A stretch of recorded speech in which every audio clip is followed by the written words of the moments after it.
Hi friends, welcome back to new episode. ఈ రోజు మనం చెప్పబోయే కథ మీ కళ్ళని కాదు, మీ చెవుల్ని భయపెడుతుంది. ఇప్పటిదాకా మీరు ఎన్నో దెయ్యాల కథలు వినింటారు, కానీ శబ్దంతో ప్రాణాలు తీసే ఒక వింత శక్తి గురించి ఎప్పుడైనా విన్నారా? 1985లో జరిగిన ఒక చిన్న తప్పు ఈ రోజు ఒక ఊరిని ఎలా శ్మశానంగా మార్చింది. అసలు చెవులో రక్తం కారి జనం ఎందుకు చనిపోతూ ఉన్నారు? ఆ మిస్టరీ ఏంటో తెలిస్తే మీ వెన్నుల్లో వణుకు పుట్టడం ఖాయం. సో ఫ్రెండ్స్, ఈ గూస్ బంప్స్ తెప్పించే స్టోరీని మిస్ అవ్వకండి. స్టోరీ స్టార్ట్ చేసే ముందు మీరు వెంటనే లైక్, షేర్, సబ్స్క్రైబ్ చేయండి. అలాగే మీ విలువైన అభిప్రాయాన్ని కామెంట్ రూపంలో రాయండి. ఇక కథ మొదలు పెడదాం. ఎవరైనా ఏ కథ విన్నరా? ప్రతి కథ ఒక రహస్యం.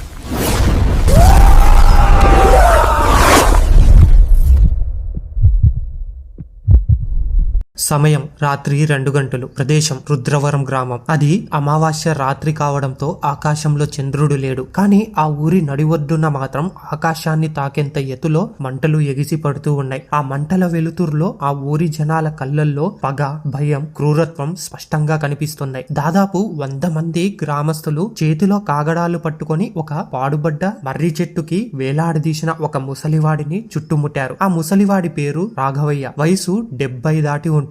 చిరిగిన బట్టలు, జుట్టు రేగిపోయి శరీరం మీద గాయాలతో వేలాడుతూ ఉన్నాడు. అతని కాళ్ళ కింద ఎండుకట్టెల కుప్ప పేర్చి ఉంది. కిరోసిన్ వాసన ఆ ప్రాంతమంతా గుపమంటుంది. గాలి కూడా భయంతో స్తంభించిపోయినట్లుగా ఉంది. ఒక్క ఆకు కూడా కదలడం లేదు. కేవలం కట్టెలు కాలుతున్న చిటపట శబ్దాలు, రాఘవయ్య ములుగులు తప్ప. వద్దురా, నన్ను చంపకండి. నేను చస్తే అది బయటికి వస్తుంది. అది మీ అందరినీ మింగేస్తుంది. రాఘవయ్య గొంతులో ప్రాణభయం కంటే ఏదో తెలియని హెచ్చరిక ఎక్కువగా వినిపిస్తుంది. అతని గొంతు జీరబోయి గాలిలో కలిసిపోతూ ఉంది. ఊరి పెద్ద చేతిలో ముండుతున్న కాగడ పట్టుకొని ముందుకు వచ్చాడు. అతని కళ్ళల్లో నీళ్లు ఉన్నాయి, కానీ అంతకంటే ఎక్కువ ఆవేశం ఉంది. ఇంకా ఎన్ని రోజులు మమ్మల్ని మోసం చేస్తావరా ముసలోడా? నిన్ను నమ్ముకొని మా పిల్లల్ని పోగొట్టుకున్నాం. చేతబడి చేసి మా వంశాన్ని నాశనం చేశావు. ఈ రోజుతో నీ పీడ, ఆ దెయ్యం పీడ రెండూ పోవాలి అంటూ ఆ కాగడాలను రాఘవయ్య కాళ్ళ కింద ఉన్న కట్టెల కుప్పపై విసిరాడు. వద్దు!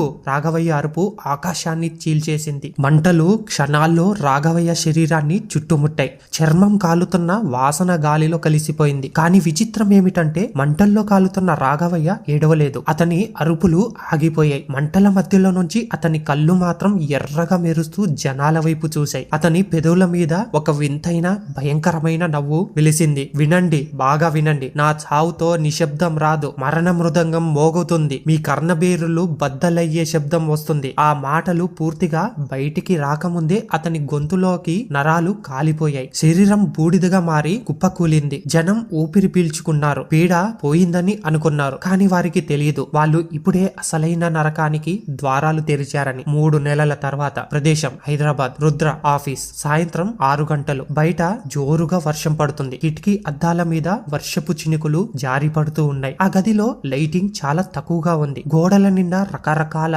పురాతన లిపిలు, కొన్ని వింతైన ఫోటోలు, ఫ్రీక్వెన్సీ చార్ట్స్ అతికించి ఉన్నాయి. మధ్యలో ఉన్న టేబుల్ మీద ఒక ఎలక్ట్రానిక్ పరికరాన్ని రిపేర్ చేస్తూ ఉన్నాడు రుద్ర. Rudra paranormal investigator. దెయ్యాలంటే తెల్ల చీర కట్టుకొని తిరిగే ఆకారాలు కావని, అవి శక్తి స్వరూపాలని, వాటిని సైన్స్ మరియు స్పిరిచువాలిటీ సాయంతో అర్థం చేసుకోవచ్చని నమ్మే వ్యక్తి. అతని కళ్ళల్లో ఎప్పుడూ ఒక తీక్షణమైన చూపు ఉంటుంది, ఏదో వెతుకుతున్న చూపు. అప్పుడే అతని ఫోన్ మోగింది. స్క్రీన్ మీద పేరు చూసి రుద్ర ముఖంలో చిన్న చిరునవ్వు వచ్చింది. రఘు, తన చిన్ననాటి స్నేహితుడు. రుద్రవరం అనే ఊర్లో ఉంటాడు. ఏరా రఘు, ఇన్నాళ్లకు గుర్తొచ్చానా? రుద్ర ఫోన్ లిఫ్ట్ చేస్తూ అన్నాడు. అవతలి వైపు నుంచి వెంటనే సమాధానం రాలేదు. కేవలం గాలి శబ్దం, ఏదో డిస్టర్బెన్స్. హలో రఘు, రుద్ర మళ్ళీ అడిగాడు. రుద్ర, రఘు గొంతులో ఏదో తేడా ఉంది. వణుకుతూ ఉంది. భయం కాదు, అంతకంటే ఎక్కువ ఏదో బాధ. నువ్వు వెంటనే ఇక్కడికి రావాలిరా. ఇక్కడ ఏదో జరుగుతుంది. నాకు వింత శబ్దాలు వినిపిస్తూ ఉన్నాయి. రుద్ర అలర్ట్ అయ్యాడు. రఘు అంత త్వరగా భయపడే మనిషి కాదు. ఏమైంది రఘు? క్లియర్ గా చెప్పు, ఎక్కడున్నావు? అప్పుడు రఘు, నా ఇంట్లోనే. కరెంటు పోయింది. బయట కుక్కలు అరుస్తూ ఉన్నాయి. కానీ నా గదిలో నా చెవి పక్కన ఎవరో గుసగుసలాడుతూ ఉన్నారు. రుద్ర, అది మనిషి గొంతు కాదు. చాలా సన్నగా సూది మొనలాగా చెవిలోకి దిగిపోతూ ఉంది. రఘు మాటల్లో ఆవేదన పెరిగింది. రఘు విను, ఆ సౌండ్ మీద కాన్సన్ట్రేట్ చేయకు. బయటికి వచ్చేయ్, నేను ఇప్పుడే బయలుదేరుతున్నా. రుద్ర తన రికార్డింగ్ కిట్ ని బ్యాగ్ లో సర్దుకుంటూ అన్నాడు. లేదు రుద్ర, అది నన్ను వదలదు. అది నా పేరు పిలుస్తుంది. ఆ శబ్దం పెరుగుతుంది. నా తల పగిలిపోతుంది. రఘు గట్టిగా అరిచాడు. ఫోన్ లో విపరీతమైన హై పిచ్ సౌండ్ వినిపించింది. అది ఎంత తీవ్రంగా ఉందంటే రుద్ర ఫోన్ ని చెవి దగ్గర నుంచి దూరం పెట్టాల్సి వచ్చింది. రఘు రఘు రుద్ర అరిచాడు. అవతలి వైపు నుంచి ఒక భీకరమైన శబ్దం. టాప్ ఏదో గట్టిగా పేలిన శబ్దం. బెలూన్ పేలినట్లు కాదు, ఒక పచ్చి మాంసం ముద్దని నేలకేసి కొట్టినట్లు. ఆ తర్వాత నిశ్శబ్దం, డెడ్ సైలెన్స్. రుద్ర గుండె వేగం పెరిగింది. రఘు ఫోన్ లైన్ కట్ అయింది. రుద్రకి అర్థమైపోయింది తన స్నేహితుడు ఇక లేడు. కానీ అది సాధారణ చావు కాదని అతని అంతరాత్మ ఘోషిస్తోంది. మరుసటి రోజు ఉదయం 10 గంటలు రుద్రవరం గ్రామం. రుద్ర కారు ఆ ఊరి పొలిమేరలోకి ప్రవేశించింది. ఆకాశం మబ్బులతో కప్పేసి ఉంది. సూర్యుడు ఉన్న ఆ ఊరి మీద మాత్రం ఒక నల్లటి నీడ ఆవరించి ఉన్నట్లుగా కనిపిస్తుంది. ఊరు చాలా నిశ్శబ్దంగా ఉంది. పిల్లల సందడి లేదు, పశువుల అరుపులు లేవు. రోడ్లన్నీ నిర్మానుష్యంగా ఉన్నాయి. అక్కడక్కడ కొంతమంది ముసలి వాళ్ళు వరండాల్లో కూర్చొని శూన్యంలోకి చూస్తూ ఉన్నారు. వారి కళ్ళల్లో జీవం లేదు. రుద్ర నేరుగా రఘు ఇంటికి వెళ్ళాడు. ఇంటి ముందు జనం గుమ్ముకూడి ఉన్నారు. పోలీసులు అప్పుడే బాడీని పోస్ట్ మార్టం కోసం తీసుకెళ్తూ ఉన్నారు. రుద్రని చూడగానే రఘు భార్య బోరున విలిపించింది. రుద్ర ఆమెను ఓదార్చే ప్రయత్నం చేయలేదు. ఎందుకంటే అతని దృష్టి స్ట్రక్చర్ మీద ఉన్న రఘు శరీరం మీద పడింది. తెల్లటి వస్త్రం కప్పి ఉంది, కానీ తల భాగంలో మాత్రం రక్తం మరకలు స్పష్టంగా కనిపిస్తూ ఉన్నాయి. రుద్ర పోలీసుల పర్మిషన్స్ తో వస్త్రాన్ని కొంచెం తొలగించి చూశాడు. ఆ దృశ్యం చూసి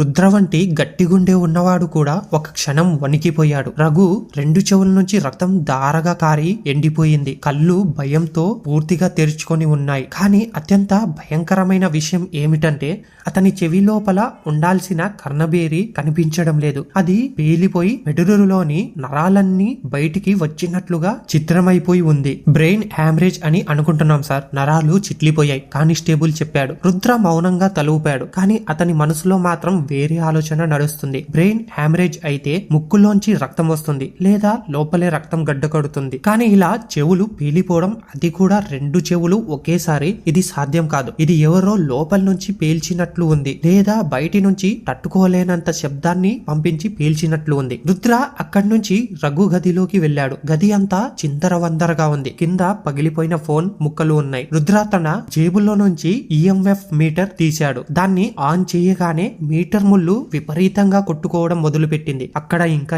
ఏదో శక్తి మిగిలి ఉంది. రుద్ర కళ్ళు మూసుకొని ఆ గదిలోని గాలిని పీల్చుకున్నాడు. రక్తపు వాసనతో పాటు ఇంకేదో వాసన, చాలా పాతది, కుళ్ళిపోయిన మాంసం వాసన. దానికి తోడు జాస్మిన్ వాసన కలిసి వస్తుంది. రాఘవయ్య చచ్చినా మా ఊరిని వదలట్లేదు బాబు. వెనక నుంచి ఒక ముసలి గొంతు వినిపించింది. రుద్ర వెనక్కి తిరిగాడు. ఊరి పెద్ద నిల్చొని ఉన్నాడు. రాఘవయ్య ఎవరు? రుద్ర అడిగాడు. మా ఊరికి పట్టిన శని. 3 నెలల క్రితం వాడిని మేమే తగలబెట్టాం. కానీ వాడు దెయ్యమై తిరుగుతూ ఉన్నాడు. రాత్రి అయితే చాలు గాలిలో వాడి నవ్వు వినిపిస్తుంది. ఇప్పుడు రఘుని బలి తీసుకున్నాడు. ఆ పెద్ద ఆయన భయంతో వణుకుతూ చెప్పాడు. రుద్రకి అర్థమైంది, ఇక్కడ ఏదో బలమైన నెగిటివ్ ఎనర్జీ ఉంది. కానీ అది రాఘవయ్య దెయ్యమా, లేక రాఘవయ్య హెచ్చరించిన ఆ శక్తి? ఇప్పుడు రాత్రి 11 గంటలు. ఊరి చివరాన ఉన్న పాత గెస్ట్ హౌస్. ఊరి జనం ఎవరు రాత్రిపూట బయట తిరగరు కాబట్టి రుద్రకి ఆ పాత గెస్ట్ హౌస్ లో బస ఏర్పాటు చేశారు. అది ఊరికి కొంచెం దూరంగా పొలాల మధ్యలో ఉంది. చుట్టూ చిమ్మ చీకటి. రుద్ర తన ల్యాప్టాప్ లో రఘు చనిపోయిన టైంలో రికార్డ్ అయిన ఫ్రీక్వెన్సీని అనలైజ్ చేస్తూ ఉన్నాడు. ఆ గ్రాఫ్స్ చూస్తుంటేనే భయమేస్తుంది. అది సాధారణ సౌండ్ వేవ్స్ కాదు, అది ఒక ప్యాటర్న్. మనిషి మాట్లాడితే వచ్చే వేవ్స్ లా ఉన్నాయి, కానీ మనిషి గొంతు కాదు. గెస్ట్ హౌస్ బయట గాలి వేగం పెరిగింది. కిటికీ రెక్కలు దడదడ అని కొట్టుకుంటూ ఉన్నాయి. రుద్ర లేచి కిటికీని మూయడానికి వెళ్ళాడు. కిటికీ దగ్గర నిల్చున్నప్పుడు రుద్రకి ఒక వింత అనుభవం ఎదురైంది. బయట చీకట్లో పొలాల మధ్యలో ఎవరో నిల్చున్నట్లు అనిపించింది. ఒక తెల్లటి ఆకారం కాదు, చీకటి కంటే నల్లగా ఉన్న ఒక నీడ. రుద్ర కళ్ళు చిట్లించి చూశాడు. ఆ నీడ కదలలేదు, కానీ గాలిలో ఒక సన్నని శబ్దం మొదలైంది. కీ అని. అది దోమ శబ్దంలా ఉంది, కానీ మెల్లగా పెరుగుతోంది. రుద్ర తన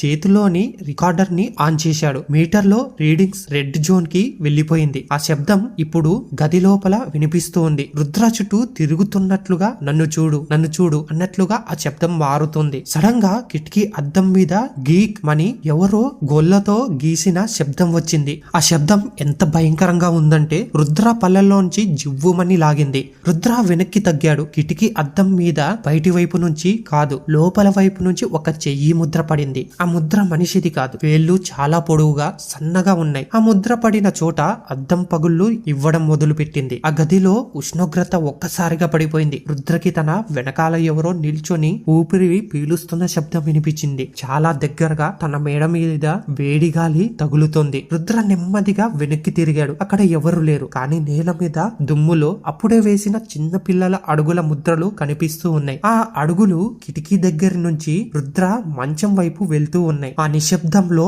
మంచం కింద నుంచి ఒక చిన్న పిల్లాడి గొంతు, కానీ రాక్షసత్వంతో నిండిన గొంతు వినిపించింది. ఆట మొదలైంది. మరుక్షణం గెస్ట్ హౌస్ లోని లైట్ బల్బ్ ఒకసారిగా పేలిపోయింది. గాజు ముక్కలు రుద్ర మీద పడ్డాయి. చిమ్మ చీకటి. ఆ చీకట్లో రుద్రకి తనకి అత్యంత దగ్గరగా ఎడమ చెవి దగ్గర ఒక స్త్రీ నవ్వు వినిపించింది. అది నవ్వు కాదు, మరణ శాసనం. ఇంతటితో ఎపిసోడ్ 1 పూర్తయింది. నెక్స్ట్ ఎపిసోడ్ లో రుద్ర ఆ రాత్రి ఎలా బతికి బయటపడ్డాడు? ఊర్లో మరొక మరణం ఈసారి ఇంకా ఘోరంగా జరుగుతుందా? రాఘవయ్య ఇంటిని ఓపెన్ చేయడానికి రుద్ర చేసే ప్రయత్నం, ఇవన్నీ నెక్స్ట్ ఎపిసోడ్ లో తెలుసుకుందాం. అంతవరకు మీరు లైక్ చేసి, షేర్ చేసి, సబ్స్క్రైబ్ చేయండి. అలాగే మీ విలువైన అభిప్రాయాన్ని కామెంట్ రూపంలో రాయండి. Bye friends.